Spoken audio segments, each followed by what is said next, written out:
Bonjour à toutes, bonjour à tous. On se retrouve une nouvelle fois pour notre rendez-vous désormais presque traditionnel du mercredi. C'est l'occasion pour moi de revenir sur le week-end que nous venons de passer, où on était à votre rencontre une nouvelle fois.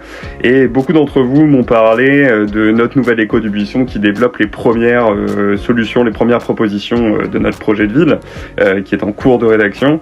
Et il y a une question qui revient très régulièrement, c'est qu'est-ce qui vous distingue, vous, des autres candidats, les deux autres candidats qui se sont déclarés. C'est très simple, il y en a un qui veut préserver ce qu'il a fait, et il y a l'autre qui veut retrouver le Verrières d'avant. Nous, on fait un autre choix. On décide d'imaginer le Verrières des années 2030 et 2040, d'innover avec pragmatisme, responsabilité, et tout en conservant toute l'humanité qui transparaît depuis toujours de Verrières. Donc, et ça d'ailleurs, lors du déjeuner des anciens auquel j'ai eu l'occasion d'aller, beaucoup m'ont parlé du Verrières d'autrefois.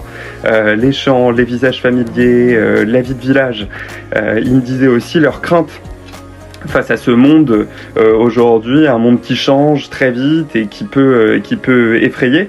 Et c'est justement pour ça que la municipalité est là et que nous sommes là pour accompagner ces transformations tout en préservant ce qu'il fait notre attachement à notre commune, c'est-à-dire la solidarité, je le disais, la convivialité et l'équilibre surtout entre les quartiers.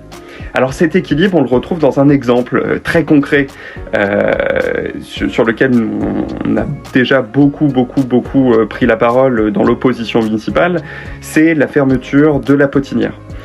Pour les habitants de Grès, ce lieu, ce n'était pas simplement une médiathèque, c'était un repère, un espace de rencontre, un service de proximité.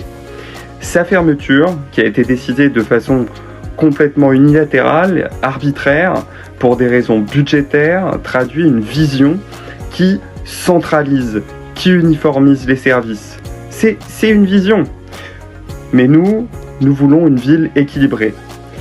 Nous voulons que chaque quartier garde sa vie, ses services et son âme. Et c'est pourquoi nous voulons nous battre contre cette décision de fermeture, continuer de nous battre, et surtout, l'une de nos propositions, si nous sommes élus en mars prochain, c'est de faire revivre la Potinière, avec une ludothèque, avec des ateliers numériques, avec des activités intergénérationnelles pour les familles, comme pour les seniors, comme pour les enfants. Parce que la proximité, la culture et le lien, ce ne sont pas des dépenses. Ce ne sont pas des dépenses, ce sont des investissements dans notre qualité de vie et dans notre identité commune. Voilà, c'est un exemple de notre vision pour Verrières, une ville qui demain sera une ville plus humaine, plus équilibrée et qui avancera avec son temps sans jamais perdre ce qui la rend unique. Voilà. Merci à tous, je vous retrouve mercredi prochain. À bientôt.